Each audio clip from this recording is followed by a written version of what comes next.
അങ്ങനെ 2026 Skoda കുഷാക്കിന്റെ face lift launch ചെയ്തിരിക്കുകയാണ്. Main difference വരുന്നത് ആ ഒരു ഫ്രണ്ടിൽ ഗ്രില്ല് മാറ്റം വന്നിട്ടുണ്ട്. വളരെ ബ്യൂട്ടിഫുൾ ആയിട്ടുള്ള മോഡേൺ ഏജ് സോളിഡ് ഡിസൈൻ ലാംഗ്വേജിൽ വന്നിട്ടുള്ള ഗ്രില്ലാണ് കൊടുത്തിരിക്കുന്നത്. അതുപോലെ LED ലൈറ്റ്സ് ആണ്. അത് ബേസ് വേരിയന്റിലോട്ട് സ്റ്റാൻഡേർഡ് ആയിട്ട് LED ലൈറ്റ്സ് കൊടുത്തിട്ടുണ്ട്. പിന്നെ ലോവർ എൻഡിൽ ഈ ഒരു ഫോഗ് ലാംപ്സിന്റെ ഡിസൈൻ വ്യത്യാസം വന്നിട്ടുണ്ട്. അതുപോലെ ഒരു റഗ്ഡ് ആയിട്ടുള്ള ഒരു ബമ്പർ ഏരിയ ആണ് കൊടുത്തിരിക്കുന്നത്. ഇത് മോണ്ടിക്കാർലോ വരുമ്പോൾ ബ്ലാക്ക് ഫിനിഷ് ആയിരിക്കും, ഇതിലൊരു സിൽവർ ഫിനിഷ് കൊടുത്തിട്ടുണ്ട്. ആൻഡ് ഇൻ്റഗ്രേറ്റഡ് ആയിട്ടുള്ള ഒരു കണക്റ്റഡ് ലൈറ്റ് സ്ട്രിപ്പ് വന്നിട്ടുണ്ട്. അത് നമ്മുടെ ഈ LED ലൈറ്റിലേക്ക് കയറി ചെല്ലുന്ന രീതിയിലാണ്. അത് വളരെ ബ്യൂട്ടിഫുൾ ആണ്. ഒരു സ്ലീക്കർ ലൈറ്റ് പ്രൊഫൈലാണ് കൊടുത്തിരിക്കുന്നത്. ഫ്രണ്ട് സൈഡിൽ ഇത്രയൊക്കെയാണ് മാറ്റങ്ങൾ വന്നിരിക്കുന്നത്. സൈഡ് പ്രൊഫൈലിൽ നേരത്തെ പറഞ്ഞ പോലെ മറ്റൊരു സ്റ്റാൻഡേർഡ് ഫീച്ചറാണ് വന്നിരിക്കുന്നത്. എല്ലാ ബേസ് വേരിയൻ്റ് തൊട്ട് എല്ലാ മോഡൽസിലും അലോയ് വീൽസ് ആണ് കൊടുത്തിരിക്കുന്നത്. 17 ഇഞ്ച് അലോയ് വീൽസ് ആണ് ടോപ്പ് എൻഡിൽ. ബേസ് വേരിയന്റിൽ അത് 16 ഇഞ്ച് ആയിരിക്കും. പിന്നെ മറ്റ് മാറ്റങ്ങളൊന്നും നമ്മൾ സൈഡ് പ്രൊഫൈൽ നോക്കുമ്പോൾ കാണുന്നില്ല. ആ ഒരു ഷീറ്റ് മെറ്റൽ മാറ്റങ്ങളും വ്യത്യാസങ്ങളൊന്നും വന്നിട്ടില്ല, സെയിം ആണ് വന്നിരിക്കുന്നത്. ഇനിയുള്ളൊരു മാറ്റം വന്നിരിക്കുന്നത് റിയർ എൻഡിലാണ്. റിയർ സൈഡ് എന്താ നമുക്ക് നോക്കാം. റിയർ സൈഡിൽ ഒരു കണക്റ്റഡ് സ്ട്രിപ്പ് ലൈറ്റ്, ഒരു ലൈറ്റ് ആണ് വന്നിരിക്കുന്നത്. അതിൽ സ്കോഡ ലെറ്ററിങ് ഇന്റഗ്രേറ്റ് ചെയ്തിട്ടുണ്ട്. ഇലുമിനേറ്റഡ് ലൈറ്റിംഗ് ആണ്. അത് വളരെ ബ്യൂട്ടിഫുൾ ആയിട്ടുണ്ട്. നമുക്ക് പ്രത്യേകിച്ച് അത് രാത്രിയിൽ റോഡിൽ കാണുമ്പോൾ വളരെ ബ്യൂട്ടിഫുൾ ആയിരിക്കും. ആൻഡ് നമുക്ക് പഴയ മോഡലിൽ ഒരു ലൈറ്റ് ഒരു ഇവിടെയൊക്കെ ഒരു സ്ട്രിപ്പ് ഉണ്ടായിരുന്നു, അത് ഇപ്പോൾ മാറ്റിയിട്ടുണ്ട്. കുറച്ചുകൂടി ബ്യൂട്ടിഫുൾ ആയിട്ട് മോഡേൺ ആയിട്ട് കൊടുത്തിട്ടുണ്ട്. ആൻഡ് ആ ഫ്രണ്ടിൽ കണ്ട പോലത്തെ സെയിം ഒരു റഗ്ഡ് ആയിട്ടുള്ള ബമ്പർ എലമെന്റ്സും ബാക്കിലും വന്നിട്ടുണ്ട്. പിന്നെ മറ്റൊരു കാര്യം എന്ന് പറയുന്നത് ഈ ഡീഫോഗേഴ്സും റിയർ വൈപ്പേഴ്സും standard across variants. Boot space 491 litres ആണ്, പഴയതുപോലെ തന്നെ, അതിൽ മാറ്റമൊന്നുമില്ല.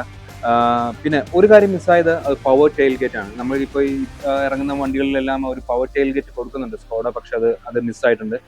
ആൻഡ് അതിൻ്റെ ഷേപ്പും സൈസും ഒക്കെ കൊണ്ട് തന്നെ നമുക്ക് അത്യാവശ്യം നല്ല ലഗേജ് ക്യാരി ചെയ്യാനുള്ള ഒരു ഫീച്ചർ കൊടുക്കുന്നുണ്ട്.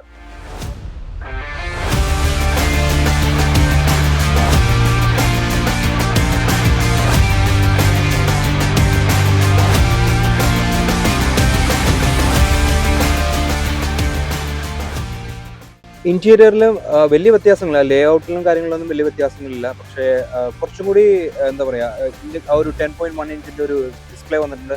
അതുപോലെ ടോപ്പ് എൻഡ്സിൽ 10.25 ഇഞ്ചിൻ്റെ ഡ്രൈവർ ഡിസ്പ്ലേ വന്നിട്ടുണ്ട്. ലോവർ ട്രെൻഡ്സിൽ 8 ഇഞ്ചിൻ്റെ ഡിസ്പ്ലേ തന്നെയാണ് കൊടുത്തിരിക്കുന്നത്.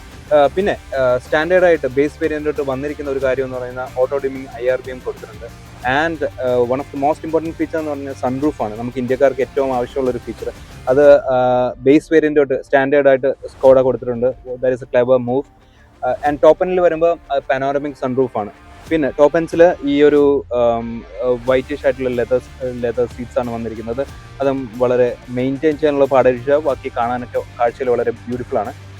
HVAC കൺട്രോൾസ് എല്ലാം പഴയതുപോലെ തന്നെ സിമിലർ ആണ്. ആൻഡ് വൺ തിങ് മാറ്റിയിട്ടില്ല, അത് ഇപ്പോഴും റിവേഴ്സ് ക്യാമറ മാറ്റിയിട്ടില്ല, ഇപ്പോഴും അതേപോലെ തന്നെയുണ്ട്. ആൻഡ് മിസ്സിംഗ് ആയിട്ട് വന്നിരിക്കുന്നത് ADAS-ഉം 360-ഡിഗ്രി ക്യാമറയും നമ്മൾ ഒരുപാട് എക്സ്പെക്ട് ചെയ്തതാണ്, അത് ഇതിൽ കൊടുത്തിട്ടില്ല. അതൊരു മിസ്സാണ്, നമുക്ക് തീർച്ചയായിട്ടും ഒരു മിസ്സായിപ്പോയി. ആൻഡ് അതൊക്കെയാണ് ഇവിടെ ഫ്രണ്ട് സൈഡിലുള്ള മാറ്റങ്ങൾ അല്ലെങ്കിൽ അപ്ഡേറ്റ്സ്.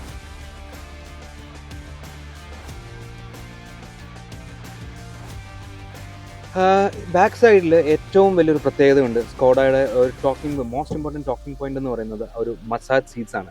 മെനി സെഗ്മെന്റ്സ് അബൌട്ട് വരുന്ന ഒരു ഫീച്ചറാണ് ഈ മസാജ് സീറ്റ്സ് എന്ന് പറയുന്നത്. അത് സ്കോഡ ഒരു ഇൻട്രൊഡ്യൂസ് ചെയ്തിരിക്കുകയാണ്. അതിന് നമുക്ക് ഇവിടെ ഒരു കൺട്രോൾസ് ഉണ്ട്, പക്ഷെ അതിനൊരു ഇലുമിനേഷനോ അങ്ങനെ നമുക്ക് പ്രത്യേകിച്ചൊന്നും അറിയത്തില്ല. അത് വണ്ടി ഓൺ ആകുമ്പോൾ അത് വർക്കാവും, പക്ഷെ അത് നമുക്കറിയത്തില്ല അത് ഓൺ ആണോ ഓഫ് ആണോ എന്നുള്ളത് നമുക്കറിയത്തില്ല. നമുക്ക് ബാക്ക് സൈഡിൽ ഒബ്വിയസ്ലി ആ ഒരു ഫീല് വരുമ്പോഴാണ് നമുക്ക് മനസ്സിലാകുന്നത്. ആൻഡ് ഈ ബാക്ക് സൈഡിൽ ആ നേരത്തെ നമ്മൾ ഫ്രണ്ടിൽ നിന്നും പറഞ്ഞപ്പോൾ ഉള്ള ആ ഒരു പാനോറമിക് സൺറൂഫ് വരുന്നതിൻ്റെ ആ ഒരു വിസിബിലിറ്റി അത് വളരെ ഭംഗിയാണ്. ആൻഡ് സീറ്റ്സും ആ ഒരു റിക്ലൈനിങ്ങും എല്ലാം നേരത്തെ പോലെ തന്നെ. ആൻഡ് പിന്നെ സേഫ്റ്റിയുടെ കാര്യത്തിലും സ്കോഡ ഈ പറയുന്നത് 25 സേഫ്റ്റി സ്റ്റാൻഡേർഡ് ഫീച്ചർ ബേസ് വേരിയന്റിലോട്ട് വരുന്നുണ്ട്. അതുപോലെ ടോപ്പ് എൻഡ്സിൽ വരുമ്പോൾ 40 സേഫ്റ്റി ഫീച്ചേഴ്സും കൊടുത്തിട്ടുണ്ടെന്നുള്ളതാണ്. സോ അതുകൊണ്ട് is of drive and is of trust എന്നുള്ള ഒരു സ്ലോഗനാണ് സ്കോഡ ഈ കുഷാക്കിൽ അവർ ഇറക്കിയിരിക്കുന്നത്. എൻജിൻ ഡിപ്പാർട്ട്മെന്റിലും ചേഞ്ചസ് ഒന്നുമില്ല. നേരത്തെ ഉള്ള പോലെ തന്നെ 1 ലിറ്ററിനും അതുപോലെ 1.5 ലിറ്റർ 2 എൻജിൻ വേരിയൻസ് ആണുള്ളത്. പവർ ഔട്ട്പുട്ട് ആണെങ്കിലും സെയിം തന്നെയാണ്. പക്ഷേ ഒരു സ്പെഷ്യൽ മാറ്റമുണ്ട്. അതെന്താണെന്ന് പറഞ്ഞാൽ 1 ലിറ്റർ ടർബോ എൻജിനിൽ 8 speed top and board automatic ആണ് വന്നിരിക്കുന്നത്. കഴിഞ്ഞ മോഡലിൽ 6 സ്പീഡ് ആയിരുന്നെങ്കിൽ ഇപ്പോഴത് ഒരു 8 സ്പീഡാണ്. അപ്പോൾ അത് സ്കോഡ പറയുന്ന ഒരു കാര്യം എന്ന് പറഞ്ഞാൽ അതിൻ്റെ ഡ്രൈവബിലിറ്റിയും അതുപോലെ ഫ്യൂൽ എഫിഷ്യൻസിയും ഒരുപാട് കൂടും ആ ഒരു 8 സ്പീഡ് ഓട്ടോമാറ്റിക് എന്നാണ്. പക്ഷേ അതിന് മറ്റൊരു കാര്യം കൂടിയുണ്ട്. അത് എന്ന് പറയുന്നത് അതിൽ കോസ്റ്റ് എഫിഷ്യൻ്റ് ആണ്. അതായത് മറ്റ് 6 സ്പീഡ് ഓട്ടോമാറ്റിക്കിനെക്കാട്ടിലും അതിൻ്റെ ഒരു ബിൽഡിംഗ് കോസ്റ്റ് എന്ന് പറയുന്നത് കുറവാണ്. അപ്പോൾ അതുകൊണ്ടാണ് ഈ ഒരു ഇൻട്രൊഡ്യൂസ് ചെയ്തിരിക്കുന്നത്. നമുക്ക് അതിൻ്റെ ഡ്രൈവിൽ കൂടുതൽ നമുക്ക് ചെക്ക് ചെയ്യാം എങ്ങനെയായിരിക്കും എന്നുള്ളത്. പിന്നെ 1.5 ലിറ്ററിൻ്റെ ഒരു പഴയ പോലെ തന്നെ ഒരു 7 സ്പീഡ് DSD ഗിയർ ബോക്സ് ആണ് കൊടുത്തിരിക്കുന്നത്. ഇതാണ് മോണ്ടെ കാർലോ വേരിയന്റ്. മോണ്ടെ കാർലോയിൽ പ്രത്യേകത എന്ന് പറയുന്നത് ബ്ലാക്ക്ഡ് ഔട്ട് ആയിരിക്കും. നമ്മൾ അതിൽ ക്രോം കണ്ടെടുത്തെല്ലാം ഇത് ബ്ലാക്ക്ഡ് ഔട്ട് ആണ്. അതുപോലെ ഒരു റെഡ് സ്ട്രൈപ്സ് കൊടുത്തിട്ടുണ്ട് ഗ്രില്ലിൽ. ആൻഡ് നമ്മൾ നേരത്തെ ആ സിൽവർ ഫിനിഷ് വന്നിട്ടുള്ള റിജിഡ് ആയിട്ടുള്ള ഒരു ബമ്പ് ഏരിയയിൽ ഇവിടെ ബ്ലാക്ക്ഡ് ഔട്ട് ആണ്. ആൻഡ് ഇന്റീരിയറിൽ ചെല്ലുമ്പോഴും അത് ഒരു സെയിം ഒരു ബ്ലാക്ക് ആൻഡ് റെഡിന്റെ ഫിനിഷ്ഡ് ആയിട്ടുള്ള ഇന്റീരിയർ ആണ്. മറ്റ് വ്യത്യാസങ്ങളൊന്നുമില്ല. പിന്നെ 1.5 ലിറ്ററിന്റെ ഒരു എഞ്ചിനാണ് വരുന്നത്.